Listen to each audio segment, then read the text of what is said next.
What's going on, Los Angeles? Welcome back to the Rams Skinny here on the LA Football Network. We are live on the Mightier 1090 ESPN Radio, talking all things your playoff Rams with my main man. We've already spoken since the new year happened, but Happy New Year once again to you. The man with the plan, a beautiful wavy hair, always dressed to impress, Ryan Skinny T. Anderson. What's up, brother? How we doing? Oh, I'm doing really good, man. Week 18, it's here. It's upon us. The season is over, basically. Insane. Can you believe it? It seems like when you're in the slog, when you're in the middle of it, it seems never ending. But man, wow, what a flash! It's just gone by. And like you said, just a few weeks ago, everybody was talking about how these Rams might not even win a couple of games, might be in the Caleb Williams Bowl. For picking him and look at us now. Look at us. Who would have thought? Look at us. Who would have thought, right? I got a shout out a compliment for you. Looking good in the Henley, man. Oh, thank you. Yeah, appreciate it. True Classic Tees, one of my favorite brands. We need a sponsorship, True Classic, if you're listening. But yeah, I got lots of TrueClassicTees.com. They're great value, great comfort, great fit. But thank you, appreciate the shout out. Nice little 3-button, show off little chesties. I like it. Yeah. But yeah, dude, it's crazy. Like I was filling out our Radio Row form as we've gone to Radio Row the last 3 years, and just figured like, it's in Vegas. We'll see if it's worth going. Might as well throw our hat in the ring, and if it's worth going, we went to Phoenix last year with none of our teams there, and here we are now. I'm like, are the Rams going to be in Vegas, or like, are we actually going to be covering a team in the Super Bowl now? We don't need to get ahead of ourselves yet. We got week 18 now, and then a date in the first round with a team, with someone we'll talk about. So fun show for everyone today. I know it's the backup bowl, so we're going to talk some other things. We're not going to just deep dive a preview because it really doesn't. I mean, it means something for the Rams. They're the 6th seed right now. If they lose, they could fall to the 7th seed. So it does mean something, but playing Carson Wentz, no Cooper Kupp, no Aaron Donald, no Kyren Williams, no Ernest Jones. So, it's going to be up to the backups to see if they can win. And obviously San Francisco doing the same thing with Sam Darnold and others. So we're going to talk Pro Bowl. Just announced yesterday, Rams see 4 players get into the Pro Bowl. Were there any snubs? So we'll talk about that. Well, we will do a little talk about the backup bowl, Wentz versus Darnold. We're going to talk a little bit about this new NFLPA vote rankings of coordinators. Our guy, Raheem Morris, comes in towards the top of the list. Always got to shout out Raheem. And what am I missing, Skinny Team? Am I missing something, or did I hit everything we're going to talk about? Yeah, I think that's everything. Some of the depth guys that we were excited to see get some playing time. I think. Yeah. I feel like there's something else, but anyway, it'll probably cut to me while we're talking. But so excited to get down to it. Show is always brought to you by our friends at Underdog Fantasy. Make sure to head to underdogfantasy.com or download the Underdog Fantasy app on the App Store or Google Play. When you go to make your first deposit, if you haven't done it already, crazy. We'd love to see you guys sign up. Use our promo code RAMS LAFB. Minimum is $10. You can go up to 100 and they're going to match it. So you get a Rams LAFB, all one word. You get matched up to $100 to play with for free. The pick'em's a blast. Pick 2 to 5 players across any sport. Pick the over, the under. That's all they got to do, and you win. Very simple, a lot of fun. Win some money, and it's legal here in California. So all of our Rams fans here on the West Coast that we don't get to do any of the legal sports betting, this is legal. Underdog Fantasy. Tell them the guys at the Rams Skinny sent you. Skinny T, let's start, I guess, with what do you want to start with? Pro Bowl? Yeah, let's start with the Pro Bowl. That's the best news. Okay, yeah, let's start with the Pro Bowl. So your Los Angeles Rams Pro Bowl members include Matthew Stafford. We've talked about it. Should be an MVP candidate. Very well worth. I think it's only his 2nd Pro Bowl nod, which is insane. Kyren Williams missed 4 games. He's going to miss a 5th one, being held out in this one. So only played 11 games. 2nd leading in rushing, makes the Pro Bowl. What a year for Kyren Williams. You did a great article comparing him to Todd Gurley on LA Football Network, LAFBnetwork.com, if you guys want to check that out. Puka Nacua, the phenom who should win Rookie of the Year. We've talked about it. He was voted as well in the Pro Bowl. And then, of course, the great one, Aaron Donald. So, Skinny T, let me ask you first, your thoughts on these 4 making it, And then any snubs on our Rams that didn't quite make it? What do you think? We've mentioned it several times. A lot of people had didn't think that Matthew Stafford was even a top 10 quarterback. So Mm-hmm. top 3 in the NFC, according to players, coaches, and fans.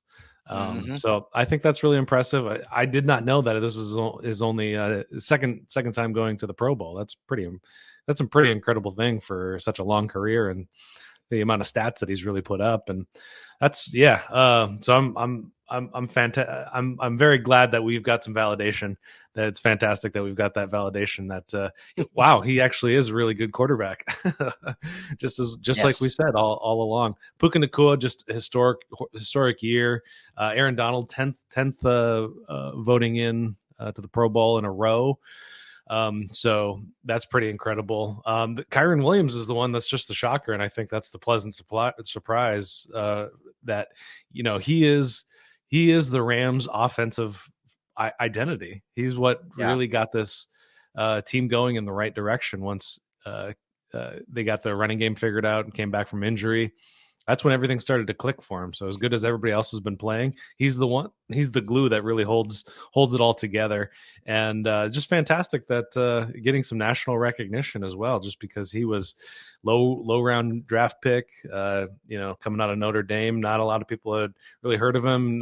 Definitely not getting the hype of the running backs. So yeah, what are your thoughts on these guys getting the honor? Yeah, I mean, Aaron Donald obviously always a shoo-in. Anytime I think he puts the helmet on, he's pretty much a lock at Pro Bowl. He's just that good, and he's had a underrated year, right? Like I think a lot of people have forgotten about him in a sense. He doesn't get a lot of talk anymore like he used to, just because when you're that great, it's just the expectation, and so he just does it week in and week out. And we've talked Kobie Turner. Kobie Turner could have been a potential Pro Bowler. Obviously, we've talked about him being Defensive Rookie of the Year, but a lot of what Kobie Turner, and I'm not taking anything away from him and the coaching and his work ethic, but a lot of what he is able to do and the success that he has, you have to obviously credit a little bit to Aaron Donald, because that's how good he is. And when he's taking double and triple teams on constantly, it's going to free up other guys. And Kobie Turner is obviously taking advantage of that. So Aaron Donald, a lock.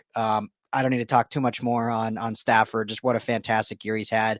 Unfortunate to see the 2 interceptions last week, but since the bye has just been absolutely on fire, willing this team.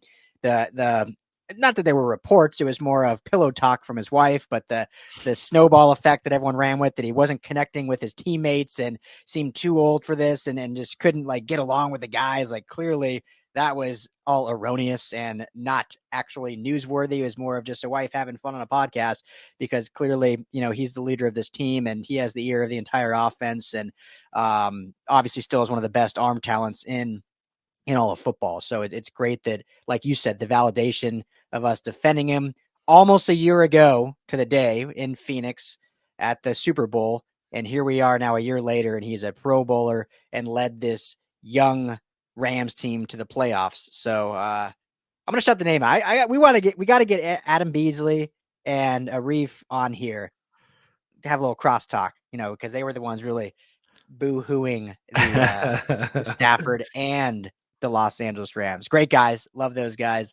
Have seen them and always have fun with seeing them. But yeah, it was a fun, spirited, boozy drink on a Tuesday evening in Phoenix. And it looks like we won. Stafford's in the Pro Bowl, Rams are in the playoffs. Kyren Williams, fantastic. I mean, he's become, I think, a fan favorite, rightfully so. Just actually home run draft pick. What's so fun about these young guys, and besides their play on the field and besides their work ethic, is that they all have such, and this sounds like so cliche because it should be obvious, but when you hear these guys talk skinny, it's like they all have such a love for the game and a fun for the game. When you hear Puka Nacua and when you hear Kyren Williams interviewed, and they're just like, I'm just having a ball, I'm having a blast, giving it my all every day, every play, doing all the right things. Like I think it was early in the season. It was when Cam Akers, I think, was still with the Rams.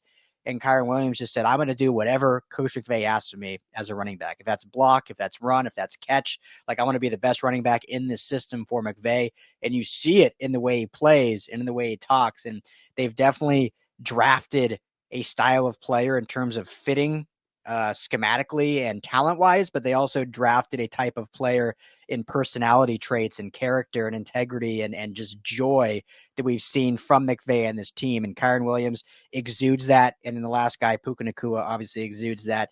Who just has, the hair of a phoenix, of a glorious, mystical creature, and just a smile that radiates throughout the room. And I gotta show this real quick since we're talking Puka Nacua here. We just launched a Oh yeah. Puka Nacua T-shirt on the LA Football Network.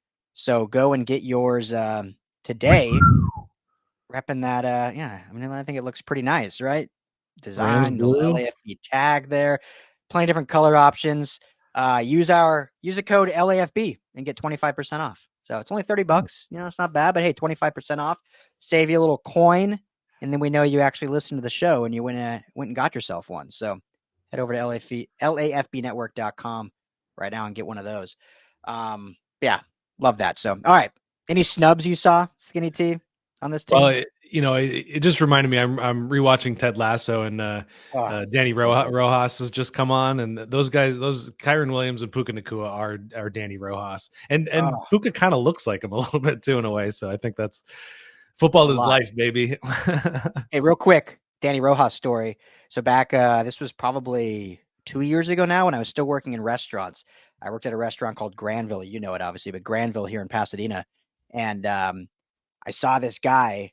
Obviously, Puka Nacua was not a thing yet, but I saw this guy that looked like Danny Rojas, like outside the restaurant. We'd actually had a good amount of celebrities come in there, and I was like, no way, that's Danny Rojas from Ted Lasso. And so I'm kind of like creeping a little bit, like trying not to stare, kind of looking, and then he goes to check in with the hostess, and so I make sure I'm like in earshot to hear what he says, his name, and of course it is him. He says it's like not Danny Rojas, his real name. And I'm like, oh my gosh, it's him. His character is him in real life, like the nicest guy, all smile. He went to sat at the bar to wait for his, like, the rest of his party. Was just like talking with everyone, drinking like a lemonade, like just such a down to earth, cool dude, who actually like loves soccer and loves acting. So it was so cool. And Ted Lasso, as everyone knows, one of my favorite shows. So Yeah, football is life. it still tickles me. I've been in LA for 5 years, and I love the celebrity sightings. Actually, I saw Mina Kimes on New Year's Eve. So another celebrity sighting. Yeah, she didn't Just this recognize past, me. like 4 days ago. Yeah, she didn't recognize you from meeting us on Radio Row. Like, she reps our T-shirt. She didn't recognize you. yeah, I know. Can you believe Did you it? tell her that? Like, oh, our Bobby Tree shirt. No, she was with her husband. You didn't want to bother. Smart. Anyway, Was this at a restaurant or at a friend's? Not to pry. Yeah, Hippo on Figueroa. I was sitting. That place is great. I had gone to the pizza place. Yeah, I'd gone to the pizza place that's right next door to it, and she was there. So yeah, love it. All right, well, there we go. Yeah, celebrity sightings in LA. It's an everyday thing. Yeah. So snubs, the biggest one to me, the most obvious one to me, and this could be a little controversial because Bobby Wagner is still great, but I think Ernest Jones. There's only two spots for linebackers on the roster. Fred Warner got one, deservedly so, had another great year.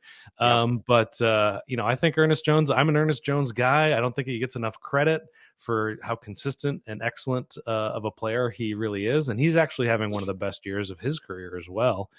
More sacks. I think he's up around 4 sacks right now, and 145 tackles, setting the franchise record, which is kind of mind blowing to think about how long this franchise has been around. And he's maybe the best middle linebacker in history of Rams history. But that's just one that I'm going to pound my chest for Ernest Jones always. But this one, just kind of clear and obvious that I think that that's the most obvious one. What do you think? Yeah, I agree with you. But what's interesting, and this is what's hard about the Pro Bowl, right? Like, some of it you look at the stats, and that's obviously a big indicator, and then some of it is like eye test, right? And I think when you just think elite linebackers, you think Fred Warner is, like, if not the best in football, for sure the best in the NFC. But if you go purely off stats, then you would put Wagner and Ernest Jones and leave Fred Warner out, because both of them had more tackles, had more sacks, more, all of that. Bobby Wagner actually is second in the entire NFL first in the NFC, and then Ernest Jones is a little bit more down. So ironically enough, if you go by stats, Fred Warner would actually be out. I do think he is one of the best backers in football, so I have no qualms with him being there. But yeah, it's tough. I mean, you only have 2 spots. So I agree. I think it's a snub purely because of how great Ernest Jones has been this year. What's exciting is, the sky's the limit. He's only in year 3 right now. And so he's just going to continue getting better, being the leader of this defense. And he'll get his Pro Bowl very, very soon. It definitely could have been this year, but when you're going against 2 legends like Warner and Wagner, it's going to be hard to break through. But I think it's coming soon. So I agree, it's a snub. I don't think it was a terrible snub because of the 2 guys that they did choose, deservedly so as well. Ironically, all 3 in the same division. A division that's always talked about as, whatever quarterback play, which obviously has been down not really down. I guess Stafford and Purdy both made it too. So going into the year looked to be down. And then you got the backers too being elite guys. So yeah, I agree, a snub, but I also I understand when you look at who made it. So one last stat for Bobby Wagner I want to throw out there just because it's amazing. 2 missed tackles on the year. Yeah, per Pro Football Reference. Missed tackle numbers as a stat are kind of across the board, but that's really impressive. When it's said and done, take Lawrence Taylor out of it. You can never have him in a conversation, obviously. Does Bobby Wagner go down as one of, if not the greatest linebacker of all time? He's definitely got to be up there. It's got to be up there. Yeah. And we can claim him now because he played 1 year with the Rams. There you go. Yeah. Beautiful thing. Any other snubs? The only other people I would like to shout out as possibilities are the interior linemen. Kevin Dotson and Steve Avila, I think are good candidates in there. I think the people that they picked are also very good. So it's kind of, but you think about Kyren Williams getting in, those guys have a lot to do with it. He's now leading all running backs in yards before contact, which means those guys are just moving people out of the way. So I'd shout those 2 guys out as well. So, a little Rob Havenstein love, I think, as well is due. Mm-hmm. He was kind of in Big Whit's shadow there for a long time, Andrew Whitworth. But he's really emerged as a leader on the team, definitely, and one of their best. And you could see when he did miss time, it was not pretty. Yeah, no, absolutely. And I agree. Guards also only 3 taken. So the 3 guards, for those who don't know, Zach Martin of the Cowboys, Chris Lindstrom of the Falcons, Landon Dickerson of the Eagles. It's all, again, deserving. It's hard to quantify, I think guard play, like how you quantify or qualify who is more valid than the other. But we know how good Kevin Dotson and Steve Avila have been. And Steve Avila has been fantastic as a rookie and is just only going to get better. Kevin Dotson, I think, is more of the surprise that they got so late and how good he's been and how important he's been for this team. And just an absolute home run pickup during training camp from the Steelers, him and Witherspoon separately, but, the same time period. So, yeah. But yeah, I think that's, no kicker snubs for the Rams in the Pro Bowl. No, thank you. I think they got it right on the kickers. Yeah. Maybe next year we'll have a different kicker that is contending for a Pro Bowl spot. So yeah, hats off to the big 4 that made it. Ernest Jones, Steve Avila. Hopefully we'll see their names. Kevin Dotson next year potentially. But yeah, Aaron Donald. Go ahead. Let me ask you this question: do you watch the Pro Bowl? No. Yeah, I haven't watched it. I haven't watched it in years. I used to. Yeah, when I was a kid, it was kind of fun to see everybody out there. But yeah, doesn't it? I feel like it changes every year. The format, wasn't 1 year it was flag football, or was that flag just one football of the skills thing? Yeah.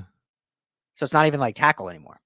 So here's my idea to fix the Pro Bowl is whatever position you're selected for, you have to play the opposite position on defense or offense. So that'd be interesting. I don't know what a quarterback would turn into, like a safety or something. Maybe it's just all time, there's just a quarterback. And then, Sunshine from Remember the Titans. Yeah, exactly. Just lining up, decking people. Why do you think, in your opinion, why is the Pro Bowl so almost unwatchable? But the NBA All-Star, the NHL All-Star, the MLB All-Star, people still love those. I'm not saying I do, but actually people do. Well, in baseball, at least, they made it worth something. Whichever side wins gets the home field advantage. Yeah. Um, I hate, by the way, but yeah, yeah. It's such a competitive sport. It's such a hard sport to play. It's so like, and if football is just, like if somebody gets hurt in the Pro Bowl, at a certain point, just people stop trying. In the NBA, at the very least, you get just like wild scores. I haven't watched the NHL skills competition. I think is better than the All-Star game. That's really yeah, cool to watch. Fastest absolutely. shot and stuff like that. Yeah. Yeah, super cool. And they've changed their format too a few times, and now they have Yeah. like 4 different teams that they do like 3-on-3 tournaments, which is actually kind of fun. Quickly, if you're on radio on 1090, thanks for hanging out with us. We're going to take a quick break, be back with more LA football talk right after this. So keep the dial right there on 1090. But yeah, I think part of it maybe is too because obviously they used to have it at the very end of the season, and they tried to then change it the week between the championship games and the Super Bowl so they get more viewers. But then you have a lot of the top players that don't play in it because they're in the Super Bowl the next week. They're obviously not going to play in the Pro Bowl. So I don't know if that ended up being counterintuitive because like, oh, yeah, there's a week in between where maybe we'll get more viewers because it'll mean more. But then a lot of the top players that are Pro Bowlers are not playing because they're in the Super Bowl. So I don't know. I don't really. There's always talks of what to do. They've tried like doing team captains, and they've tried doing different things, and they've added like dodgeball to the skills thing. I think it's just it is what it is, right? It's the Pro Bowl. It's an honor to get voted into it, and then the actual game, like no one will care about. Like, oh well, it is what it is. Yeah. Well, maybe it's just because there's only 16 or 17 regular season games where that feels so heightened in our minds that Yeah, anything less than that kind of level of competition is just going to like feel a little bit fraudulent or something like that. yeah, that too. And the other 3 leagues, it's all in the middle of the season. In the NFL, you just can't do that. You can't just like take a break in week 9 for the Pro Bowl. Like that's just not going to happen. So whereas those, it's like, oh, cool, it's the All-Star break. It's a fun big event. Whereas Pro Bowl is, and it used to be in Hawaii, and now it's in Orlando. Like that's a letdown too, right? Yeah. Yeah, I mean Such Orlando's a cool. Don't get me wrong. If you have a kid, like Disneyland's cool, or Disney World's cool, but like yeah, Hawaii is much cooler. Oh yeah, definitely. They should do it like some of like Wichita. They should start changing it up a lot, like how the draft goes all over now. Like let's put the Pro Bowl in like Saskatchewan, Canada, or something. or just play Canadian football rules. Ooh, okay. Now we're talking. I mean, spring football kicks off like a week after that with this new UFL, so maybe they do something. I don't know. Anyway, we're getting off topic here. All right, moving on. Congrats to the Rams Pro Bowlers. Let us know your thoughts. Hit us up on Twitter, RL Anderson, LAFB, Ryan Dyrud, LAFB, or Rams _ LAFB, or LAFB Network. A lot of accounts. Got to always rattle off. All right, next up on the docket, let's talk quickly about this NFLPA vote, shall we? And we were discussing a little bit before we started hit that record button, but something like 1,700 players in the NFLPA all voted for the top assistants. I'm sure there's a full list out there. I haven't looked or dug that hard, but we know the top 5. They're only Is going there to not? release. They're only going to release the top 5. They don't want people to know who's number 32. That's smart. That's actually really smart. Yeah, you don't want to be like, wow, I'm 32. That sucks. Yeah. Okay, so only the top 5 release. Good to know. Raheem Morris, Rams defensive coordinator, voted 5th best coordinator in the NFL. Your thoughts, Skinny T, on that? We were talking Well, let me, about sorry, before you go, let me just say the top 5. So Aaron Glenn of the Lions was 1, Steve Wilks of the Niners 2, Dan Quinn of the Cowboys 3, Brian Flores of the Vikings 4, and then Raheem Morris 5. Now go ahead. Yeah, so similarly to our Stafford conversation, there are tons of Rams fans that have been crying for Raheem Morris to get fired. I haven't been as active on Twitter this year as I was in the previous couple of seasons. So I don't know if that fever pitch calling for his head is still out there, but it seemed like everybody thought that this guy didn't know what he was doing. He's not kind of in that coaching class of defensive gurus or geniuses, but you think about how long his career has been and how well respected he is among coaches. And now it's obvious that he's so well respected among players as well. That, he's been through every single tree. He's ran every single defense. He's coached on offensive side for a little while. And, what all that means is, in this respect now as well, is he's a great head coach as well. He's not just a, well, let's throw Brandon Staley under the bus more. He's not just a Brandon Staley who's got fantastic ideas about defense, but executing and rolling that out and getting players buy-in. He's great at all of those things as well. I've seen him out at training camp, and he's always got a big smile on his face. He's always having a good time. He's interacting personally with each player. He's working with the DBs super closely. He's coaching, and he's doing it all with a great attitude, and he's got the buy-in of every one of those guys on there. And this is just the most beautiful example of it is this year.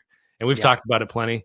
And the fact that the guys that are on this roster are playing as well as they are is just a testament to exactly why he's number 5 on this list. 100%. I mean, the 2023 season is the piece de resistance, the symphony of Raheem Morris's, I think, coaching, probably his entire coaching career, but for sure as a coordinator with the Rams. And just, what an incredible guy. Everyone that talks about him speaks so highly. And so it's no surprise that he's in the top 5. And I would be personally shocked if he's not a head coach in heading into 2024. I just think he's deserved it. I'll be bummed because I've loved him here in LA and think he's obviously a great coordinator. To what you were saying earlier, I think finally Rams fans have for the most part have cooled a little bit, but there still is a good contingent that don't buy into him being good. So for whatever reason, there's still a good amount that still think he should be fired after every second quarter of week play. But I guess Derion Kendrick is distracting them, and they get to yell at him for a little while. Yeah, exactly. Or they blame Raheem Morris for Derion Kendrick, I'm sure. But not a lot of options, but just with what this roster was that he had to work with. But anyway, so hats off to Coach Raw, 5th in that voting. We were talking before, like, I don't really know how that voting works. Because I assume you just vote for like your coach unless you really don't like him. But how do you know, like, oh, this coordinator of a team I've never played for? Yeah, I'll vote for him. He seems my buddy's on the team and he says he likes him. So I don't really know how that voting works, what the system is, but hey, we'll take it for what it is. Yeah, well, every industry is a small world, and I imagine that football is a very, very small world once you get inside there. So, everybody's trading stories, everybody's texting back and forth, people are moving around different teams. So, I would like to see the vote totals, though. That would be really interesting. Yeah, release the vote totals. Like he had 3 first place votes, and that gives him enough for first place. Like, yeah, exactly. What does that include? But I think what's cool too about this Rams coaching staff, and this is a testament to Sean McVay, obviously, who we sing his praises a lot, and rightfully so. The turnover, we talk about it. Everyone talks about it every year. The amount of turnover at the coordinator position that since McVay's gotten here has had to deal with, and yet maybe last year was the most disconnected it's been, and part of that was McVay even said due to himself, his own disconnection, kind of with his own coaching philosophy and temperament. But overall, throughout his tenure, and for sure this year, it's like the coaching staff always seems just so connected, which is so important. I think in any leadership role, any business you're in, like you got to have your staff, all on the same page and connected, or else you're just never going to be successful, or you can mask things for a little bit, but eventually the wheels are going to come off, which is I think what we saw last year. There was not that connectivity from top to bottom. Obviously there was with, McVay and Raheem Morris, but we saw a line coach go and offensive coordinator and all these different moving pieces end up leaving because it just didn't have that connection. And so this year, for sure, without a doubt, the new guys they added along with the guys they already had. But you look at the, LaFleur as the OC and Wendell as the O-line coach and the hell of a job he's done, and special teams coordinator. We talked last episode about how it's been kind of disappointing the special teams this year. Not kind of, it's been very disappointing the special teams, not just from the kicking standpoint, but there seems to still be connectivity, at least with the coaching regime. So just long-winded way of saying, hats off to McVay for rebuilding this staff. And I think Raheem Morris being one of those big time assistants is a huge piece to that connectivity of what they've been able to do. Yeah. And speaking about, the amount of coaches that have left, there are some former Rams coaches on here as well. We've got John Fossil, Dallas Cowboys, special teams coordinator. That was painful one. Yeah. Yep. And then, Thomas Brown from the Carolina Panthers, which is kind of amazing. They actually have Carolina Panthers have, by this vote, two guys, their special teams coordinator and Thomas Brown. So the coaching tree is represented here, but that's a weird question in the voting there. But I mean, can we get John Fossil back? That'd be nice. Yeah. That's a painful one that we saw go. So. Anyway, okay, let's get to the game a little bit, shall we? Sure. A little bit of the backup bowl. Has there ever been a time when a number 2 overall pick, Carson Wentz, number 3 overall pick, Sam Darnold, face off against each other as both being backups? Whatever happened? I doubt that's ever happened. It's probably occurred at some point. Yeah. A lot of things. What's crazy is when you look at the Rams with Sean McVay, they've now have starting for them, and there's been a few others sprinkled in there, obviously, with Wolford and Brett Rippon for one game. But the majority of starts for Sean McVay, he's had 3 number 1 quarterbacks. You look at Jared Goff for his career. They had Baker Mayfield for 5 weeks last year, and then now Matthew Stafford being number 1. And then now you get a number 2 overall quarterback starting a game. So he's had some high draft pick at quarterback, even though they never have a first round pick. He's always had a number 1 overall pick at playing quarterback. Yeah, that's a really good point. I'd never really put that together. That's really incredible. There's got to be that's got to be some sort of record there, right? Amount of games coached for the number 1 quarterback. Interesting. Yeah, we'll have to look into that. But anyway, so this one you get 2 number 2s. I mean, what are you looking for in this game? And well, let me ask you that first. What are you looking for in this game? And then we'll get to how critical it actually is, if any at all. I think they should still be attempting to win this game. I mean, I think that, whoever you trot out there, we've got a handful of the really good players rested, and resting, I guess. And, you just want to see, the rest of the starters playing competitive football. And this is still a game they should win. This is still a game that, the only starters on the other side that I've heard publicly announce that they're resting are Christian McCaffrey and Brock Purdy. And so I'm still just looking for a competitive game. That's this, I don't want to see a Pro Bowl performance out there. I don't want to see, just a mess out there. Yeah. Yeah, for me, I think number 1 is health. Obviously, you're resting your big name guys, but the Rams, just the way they're constructed, are still going to be playing a lot of starters out of just necessity. I mean, it's just a youth team. You need the experience, and they're young, so they got legs. So can't have guys getting injured in this one going into the playoffs. So number 1 for me is health. And number 2, you still want to win this game. And this will kind of get us to this next point because, you win most likely, then you have a date with the Lions, which I think everyone wants to see in terms of just storylines. You lose, you probably most likely have a date with the Cowboys. Now, things can still change, if the Eagles win and Cowboys lose or stuff like that. But seemingly, it seems like it'll be a date with the Cowboys based on matchups. I think the Cowboys close against the Giants, right? Yeah. Yeah, so they should win, and then they would hold that spot, and the Eagles would fall, who they play the Commanders, but the Cowboys have the tiebreakers. So, so let me ask you this: who would you rather face in the first round, and why? The Lions or the Cowboys? Oh my! I'm gonna say the Lions, just because we've seen what the Rams look like against the Dallas Cowboys. Now, albeit that offense wasn't looking as good as it is now. But, I think that the Dallas Cowboys are just a more complete team, whereas Detroit, their offense is definitely a bad matchup for the Rams, but I think their defense is the Rams are a bad matchup for their defense. Mm-hmm. So I think that just gives them a better chance. And then you just have all the other storylines that everybody's going to be eating up from that game. So in terms of a content churn, yeah, gotta love that.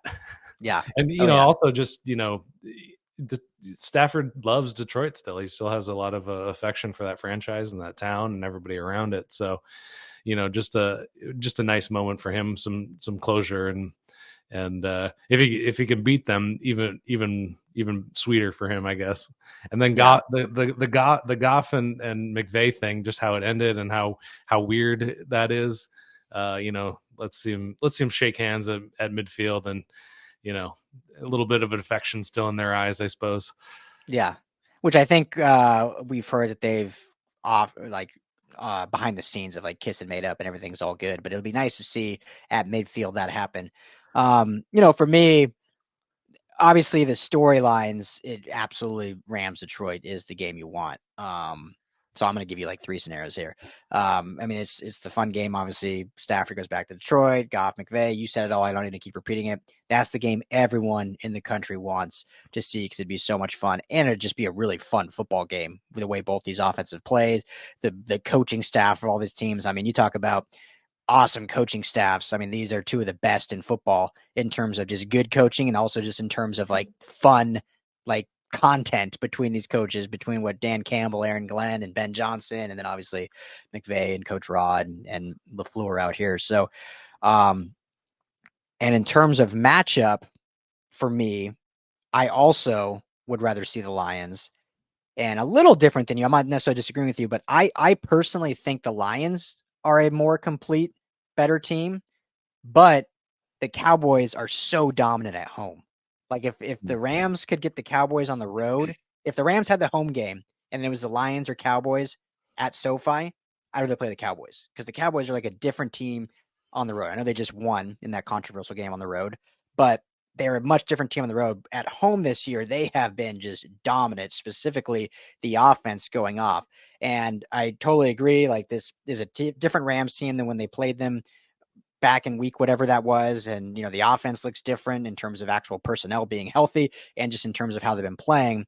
But that matchup at home I don't love because Dallas and the Big D has played so well this year, and I think the Rams can match up better with the Lions in a Detroit setting that has all these storylines, has all this fun going into it, and it's not as restrictive, if you will. So and then the last part of it though, then there's part of me just as a pure kind of fan of the game of football that really wants the Lions to at least win one playoff game because it's been so long, and the city deserves it. They've been trying the turnaround they've had since Dan Campbell got there, and so then there's part of me is like, oh, I kind of want the Rams to play the Cowboys, somehow beat the Cowboys, the Lions win their game, and then both teams meet later in the playoffs. So at least the Lions got their one win, maybe two, and maybe they win the NFC title, whatever then the bracket looks like after that.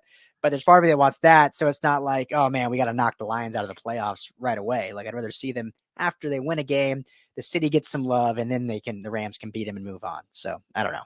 We'll see. Yeah, I love that. That. It would be nice to see them get a little bit of success, especially for Goff as well. Always close to all Rams fans' hearts. Yeah. But it's the scenario in which they fall to a seventh requires a loss to the 49ers. And then a win from the Packers, I believe, is that scenario. So, I mean, it seems like it